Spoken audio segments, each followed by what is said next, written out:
the wake up moment for everyone was when ChatGPT 4 got published and announced, and everyone sort of thought, gosh, what's this? Isn't this amazing? And everyone was focusing on LLMs. And I think the thing to remember about LLMs is it's a probabilistic model on historical data.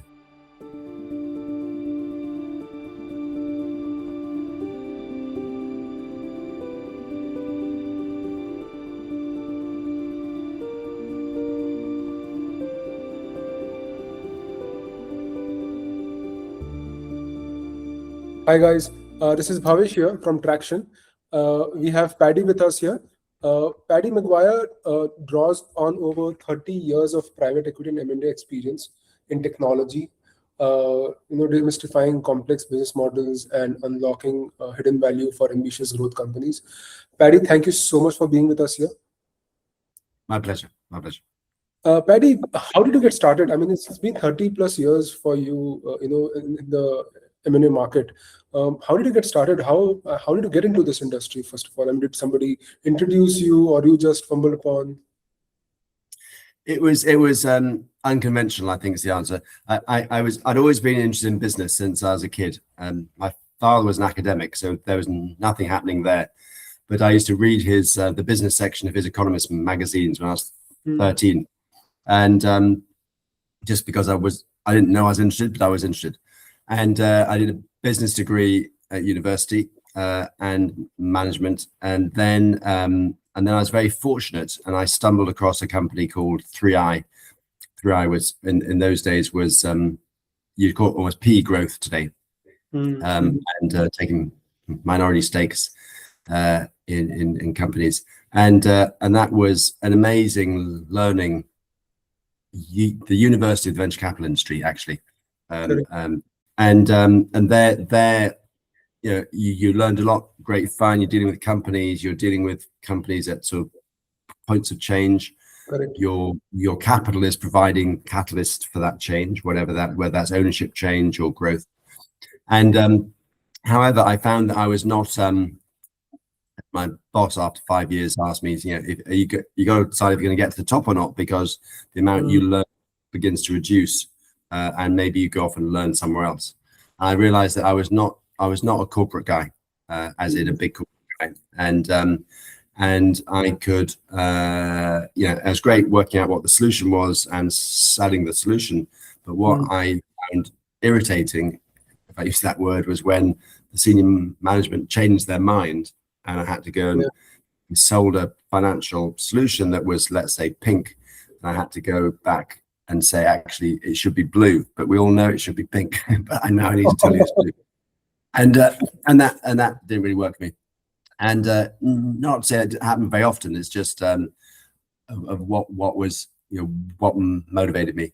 And so I sort of came up with a plan to actually move to the advisory side. So most people go from advisory to investment, and I sort of decided to actually work. I really like working with the boards because that's all I did.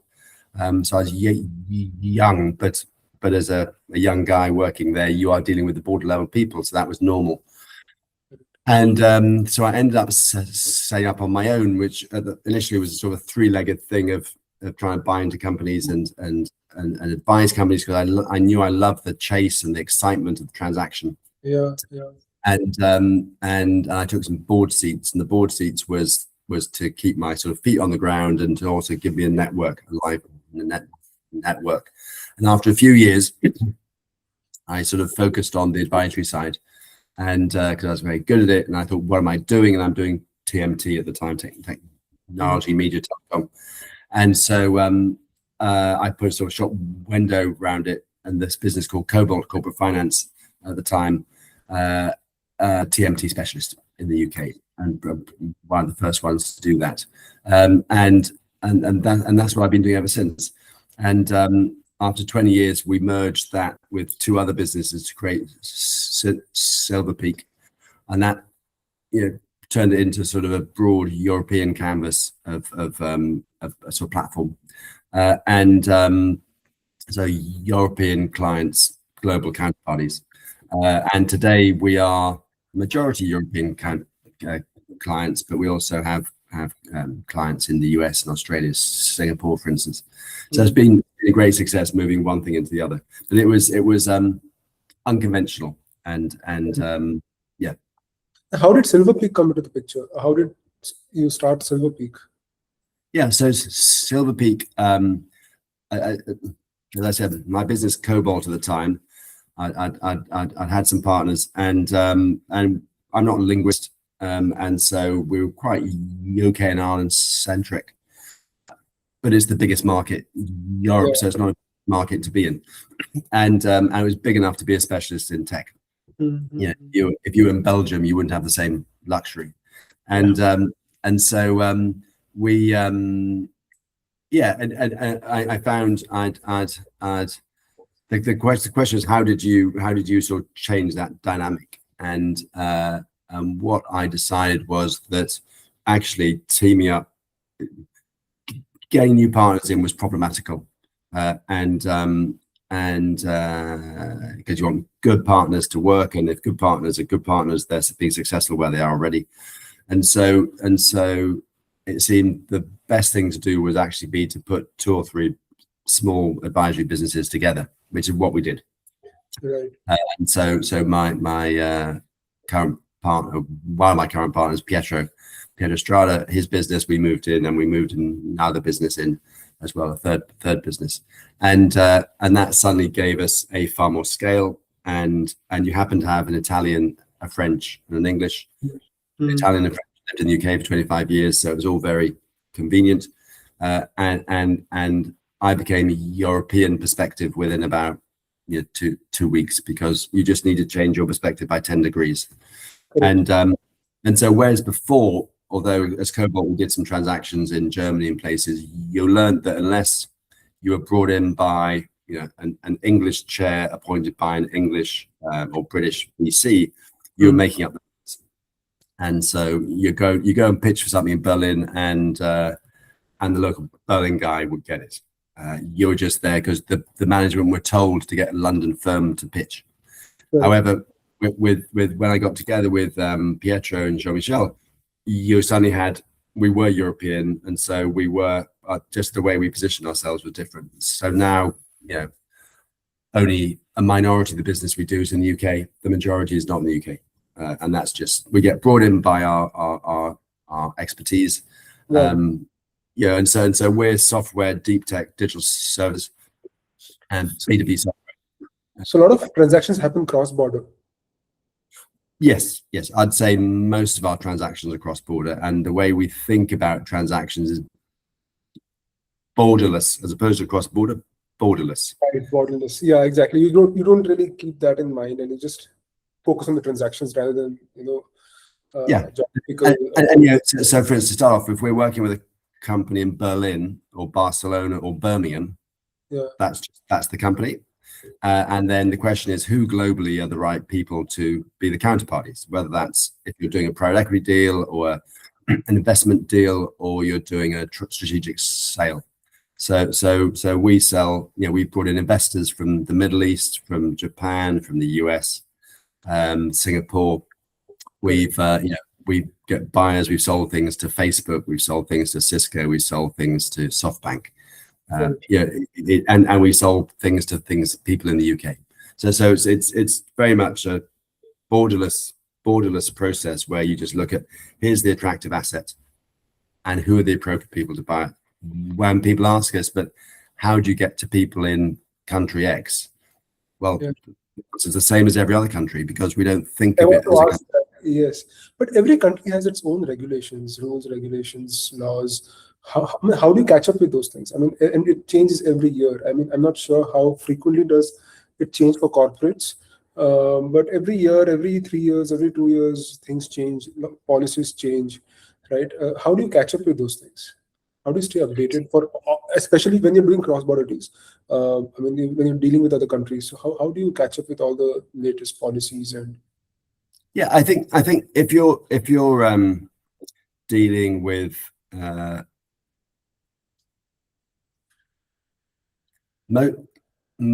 most countries have protections for retail investors.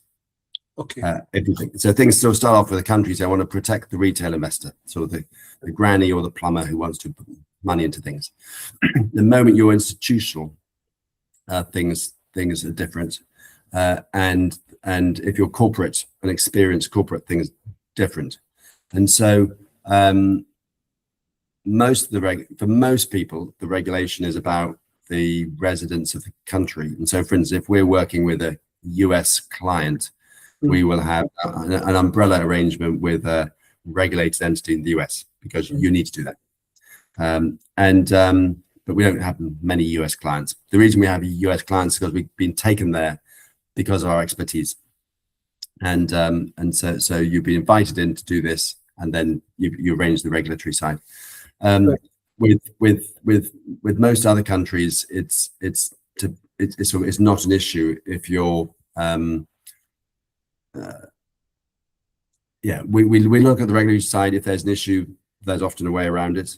If it's a question of finding counterparties, that's not such an issue. And you just have to be wary of the regulatory side of whether you are soliciting or whether they find something interesting because you've been talking to them about their strategy, and you have something and they are interested in what you have. Correct. So, Paddy, let's go back to 30 years, right? 30 years back. When you started off, you said you have been in technology, TMT industry, like technology, media, telecommunications for a quite long time. I'm sure 30 years back, technology was not at the front line, right? And ideally, what I've seen is you eventually go to the sectors and do a lot of transactions in a particular sector where the market is heading, right? So, for example, if you're dealing in with companies in Germany, probably you will be dealing with a lot of manufacturing companies, right? Or engineering companies. When you're dealing with companies in the UK, you would be dealing with a lot of business services companies, financial services companies. And if it is France, it is going to be more of a consumer-related companies, fashion-related companies, right? How have you seen the trend to be? I mean, in the last 30 years, because you have seen basically all the seasons, 30 different seasons, right? I would say more than 30 seasons, right? In 30 years. How did you see the transition from these traditional businesses to technology businesses to media and telecom? Telecom has been for a quite long time, and then in the last 1.5 years, we are seeing a huge surge in AI, right? Yeah. Artificial intelligence. Now, are you seeing AI taking up the front line of all your deals? Like a lot of deals are happening in AI sector with AI companies. Are you anticipating that in the near future? So let's put that into two bits. I'll do the AI second and the first bit first. So again, you're taking a national approach to all those countries. Correct. We take a borderless approach. So the way TMT, go back to there are three bits: TMT, how we've seen trends, and AI. TMT, when I started it back in 1996, the TMT was think of a Venn diagram: technology, media, telecom, and the merged bit in the middle of the Venn diagram was quite small, which today we call a tech company. And but most things were either technology or media or telecom. And for telecom, there's big telecom, let's say, but then in the world that we were in, the mid-market, you're really dealing with all the applications that go into telecom.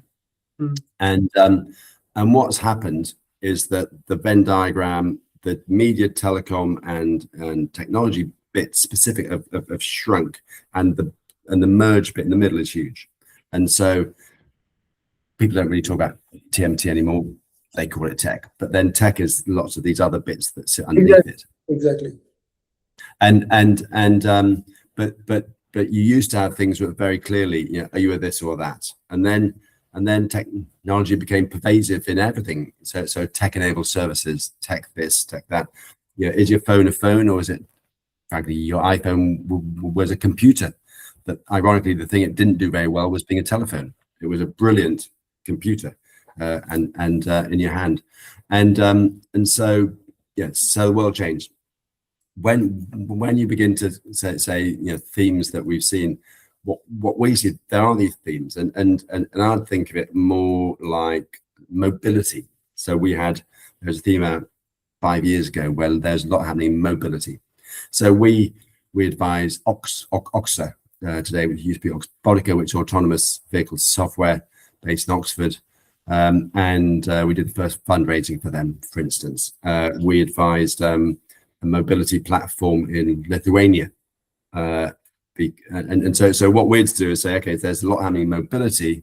Where in Europe are these companies? And let's go and talk to them. There was a big thing with space. I mean, and there's space again, but so space started a while ago, and one of my partners, David Ford, did a lot in space.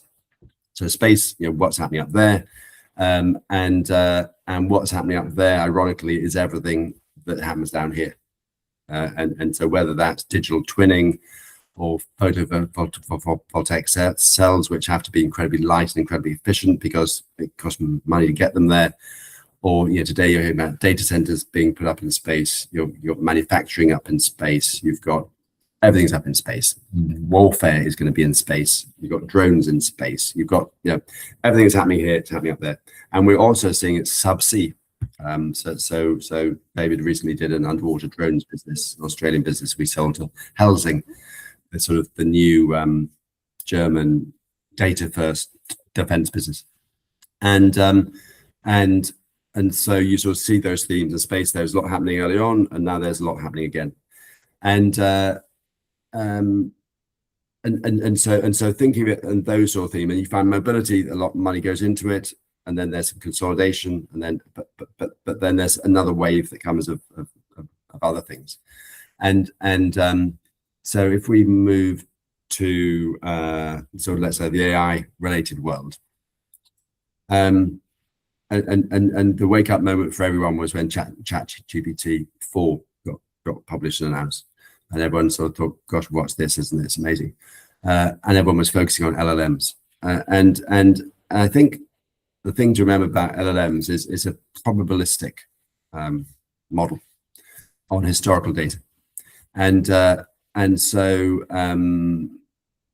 if you look up today, what if ferries running where you want to go, the chance of being correct. I mean, if there's a storm and the ferry's closed, the chance of it telling you that is unlikely.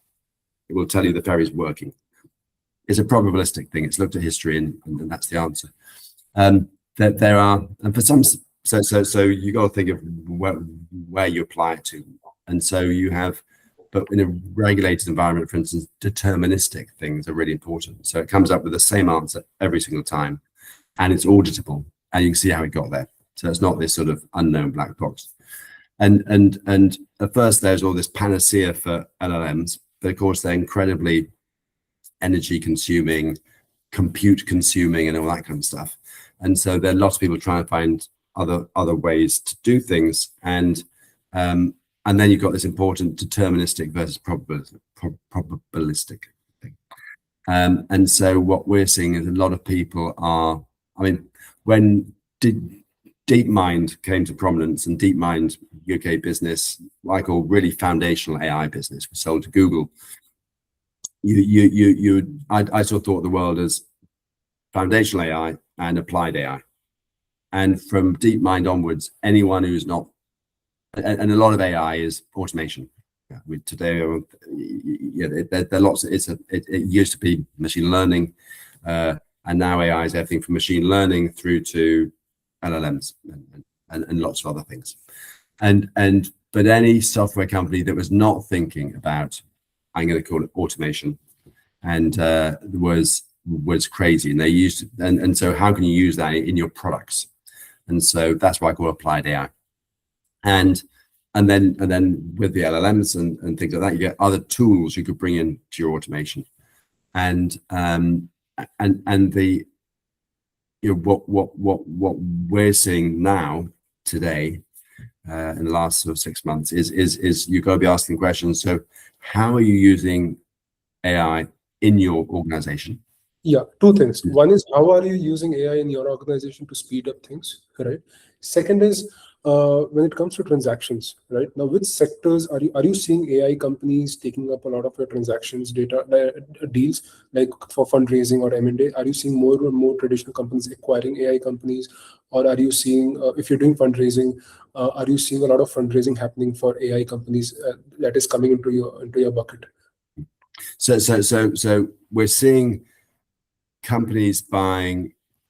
we're seeing software companies buying smaller AI businesses, in the same way that way back when you had software companies buying SaaS businesses. Correct. And the reason they're buying a SaaS business is because the SaaS business had a certain culture and a way to view the world. And so you didn't hire 3 people, you bought a business and had that as a cell to grow. So I've seen quite a few companies buy small AI businesses, which are great people with sort of, in theory, some clever application, but they've got a solution trying to find a problem. Bigger company comes along and says, look, that's great. I've got a problem you can solve. I'm going to buy you. You come part of me. And now they've got that AI capability inherent in their business. There's a lot of that going on, and and so that's with sort of smaller AI businesses. That there are quite a lot of, I'm going to call them AI first businesses that are really, it's a mentality of there's a business problem that I can use this to solve. Correct. So if you think of the blockchain days, when blockchain was the panacea, everyone had blockchain projects trying to find a problem. And every big company set up blockchain teams trying to find a problem to solve with a blockchain. What these companies are doing is saying, here's a problem that I can solve with AI. What kind of AI do I need to use to solve the problem? I'll do that. It's interesting. We're doing a transaction a couple of years ago in the pharma world, software for the pharma world, which was helping companies understand all the research they had, and so they knew what they knew and could bring that forward into enhancing drug discovery. And we're doing an M&A process, and which was a troubled process. But what was interesting is when one of the investors did some research and spoke to 5 of our clients, they all had 3 AI projects, just like the blockchain. They had these AI projects, teams whose job was to do AI and solve a problem, rather than here's the problem, solve it. And it was very mimic. And so that was taking up the bandwidth. It wasn't coming out with the answers. It was taking up the, because all these big groups had to have AI projects to tell the investors, Wall Street, to demonstrate they're being current. And so I think what you're finding today is everything sort of calming down and being a bit more rational. And you're finding, as people finding solutions to problems rather than the tech. People don't care about tech. They want to know there's a solution happening and they get business benefit. And we're back on that. And so also you're finding a lot of people are coming up with small language models, which are domain specific. Correct. And which they're controlling, and using that as their, and then everything they do reinforces the model. There's a moat around it, and that gives them some defensibility. To your question of is everything being driven by AI deals? I would say AI is the first question that any acquirer or investor asks about. But what it's really so what they ask is there's this paranoia. So I was talking to a buyer the other day, and he said, my questions is, can Claude build the tech in 3 days to 3 weeks? Because if it can, then it's of no use to us, because I have a 10-year plan if I buy the business. And you sort of say, but it's interesting, you can be a bit simplistic. Claude can only build what you ask it to build. And so you need a lot of domain expertise and failures and errors and experience to know how to tell Claude to build this thing. And And so if it's simply a piece of software, let's call it that does something, that's the first concern of the buyers. So the question is, how can someone else not do that, or 5 other people not do that and destroy the market? And then, but of course, because you have to have the domain expertise to I mean, I was talking to someone 5 years in, and they pivoted twice, and they and this was an earlier stage business, so not a client. I was giving someone some helpful advice, and the CEO had, when he realized that they were having pivoted twice, they were, let's say, 10 degrees off, and they really understood. Now they really understood what the requirement was, and so the CEO in 3 days with Claude rewrote the technology. Wow. But they could not have done that without the 4 years of experience of understanding what the subtleties of what didn't work and what didn't hit the buttons. So the writing the tech is not the issue. What's really interesting today is the people who are closer to the problem can get the tech to solve the problem. And so you go back to this thing of what's someone really buying. They're buying this problem solved. And the closer the people who understand the problem in the supplier are to the tech, the more likely that's to happen. Because otherwise what happens is the sales team say, well, the product owner says we need this. They give it to the tech team. They build something. It's not quite right. There's sort of a 2-year sort of cycle of going around. Whereas now you're finding the cycle to build the tech actually very short. Therefore, you can iterate to get to the right thing because it's very close to the person who's near the customer to understand the real problem. And so that means you need to have all sorts of other things that you're providing around it, which includes how it ties in and how it learns and builds the moat that way. Amazing. And how do you see? I mean, since COVID, right? Every year we have been anticipating that the next year is going to basically become normal, but something happens. Right? I mean, we are all in a dilemma that when things are going, and these 6 years have been very, very vulnerable. I mean, not vulnerable, that's not the right word, but very disruptive or very dynamic, or a lot of changes are going on, and it's very uncertain, right? Uncertain is the right word. So there's a lot of volatility. Volatility, correct, right? So in the 6 years, which we have never seen in the history, right, for such a long time, and every year there's something going on. Sometimes it started off from COVID, right? Then there's the Ukraine war, then there's now the Iran war going on, right? Every year we think that something is going on, so things are going to stabilize, but then it doesn't. So how do you see investments that obviously dropped, right? What we have seen is post-COVID, people are not investing in so many companies that they were investing before, right?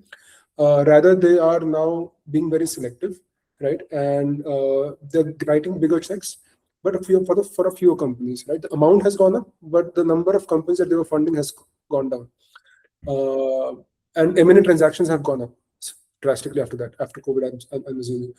So how do you see 2026 and 2027 to turn up to be in the investment banking industry for the market? Yeah. Good question. So I think volatility is the new normal, if I call it that. Yeah. And volatility is interesting. So I was speaking to an investment manager yesterday, and so in the quoted markets, and they're saying that the last 3 years have been fantastic for the quoted market. Every time there's a risk, everyone sort of gulps and then recovers as they accommodate that new risk. And I remember in the 2010, whatever you call those, there was the Euro crisis and this crisis, and then there were lots of crises. I was at an event where there was this German economist talking in the UK, and it was shortly after the Queen died. I think 22 or so, and he used that as an illustrator, and he said, the Queen reigned from I think 1952, 53. huge period. Correct. And if she looked back at her life, she would say the period from 1992 to 2008 was the aberration. That was the period of fairly, the Cold War was over, and there wasn't, clearly there were conflicts around, but there weren't big conflicts. Economies were fairly strong and grew well. That was the aberration to life. Right. Outside of that, there were wars and events and this and that, and actually, and that's normal. So, but a lot of us grew up in that period, Right. thinking that's normal, whereas actually normal is events happening the whole time, different places around the world, and so business risk is just a fact of life, and you deal with that. It's interesting. So for things like COVID, I remember the multinationals who were in the Far East, because there'd been the bird flu things in the Far East, they understood about lockdowns and quarantines and all that kind of stuff. And so when they saw COVID happening, they sort of adapted multinationally to what to expect.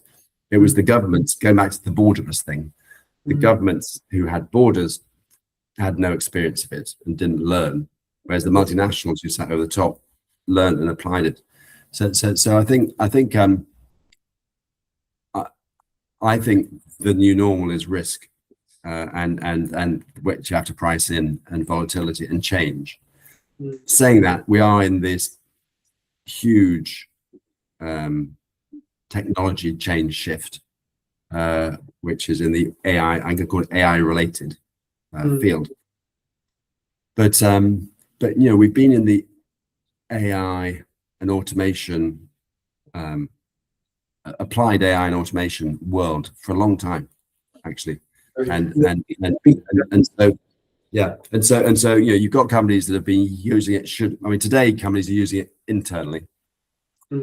How can I grow without as many people, or how do I grow with the same amount of people? How do I grow with keeping the expertise and scaling up on the other stuff? How can I put AI into my products to make the products more valuable to my customer, to solve a bigger problem? And people have been sort of doing that in different ways. I think I'm seeing them doing it internally in a different way to I've ever seen it before. But in terms of working out how to use it in your customer products, I've seen them been doing that for quite a while, actually. Got it. So Paddy, thank you so much. And what is that one piece of advice that you have spent more than 30 years in this industry, right? And I'm sure you would have also noticed that in the recent times, especially in the last 2-3 years, 4 years, we are seeing a lot of new students basically coming out of college. They are more inclined towards the investment banking industry. It looks like I personally was very inclined 2 years ago, right? 2-3 years back. So I want to basically move to IB industry and get into the M&A deals and fundraising deals, because it looks very exciting. You're dealing with so many people. You're dealing with people's emotions. You are trying to negotiate a deal. There's a variety of things that actually goes into when you're making a deal with two parties, right? So what is the one piece of advice that you would give to the newcomers who want to enter this industry? Yeah. So firstly, you're right. It is very exciting. You are dealing with companies and people at points of change, and that's exciting. So if you think most of companies are a quarterly or monthly heartbeat that keeps on going, and there's this pressure, and then every now and then there are these events that we get involved in, which are fundamental change things, and they're very exciting, and you make huge differences to people's lives. So you're right, it's very exciting, and the drumbeat compared to the to the investment management world, the investors world, is very different. It's a different kind of drumbeat completely, because also you need to be bringing in the food, because after you close a deal, you don't have recurring revenue. Yeah, it's a bad business model. It's a bad business model. But and so for people coming in, I would I mean, I've always operated in the tech sector, which is what I call is evergreen. All the innovation happens, a lot of it at the bottom, smaller companies. 5 people can do more than 100 people. 5 great people can do more than 100 people in a big company. And so that's why you get so much innovation in the smaller companies.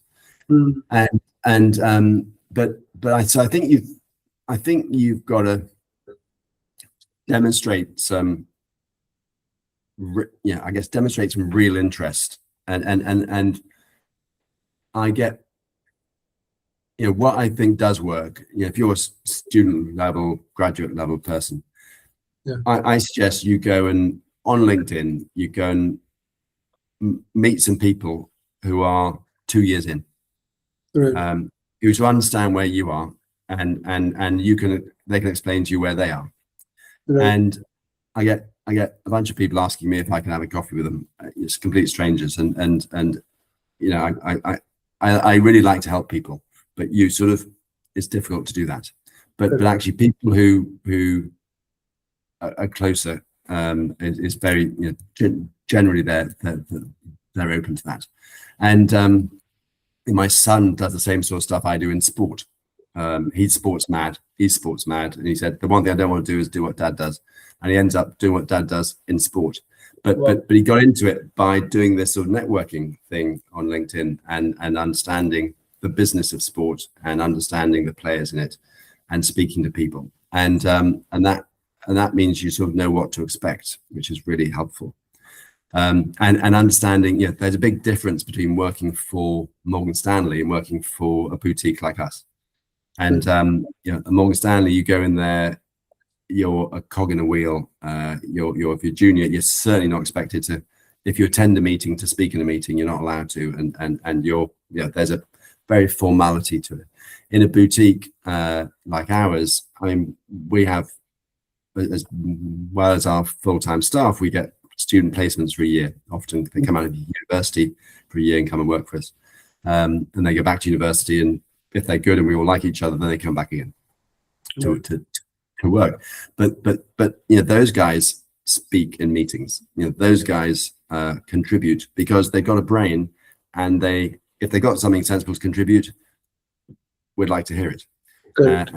And so you're and I'm sure there's stuff in between, but it's understanding what Morgan Stanley, you're going to be paid lots more. I mean, we pay very well.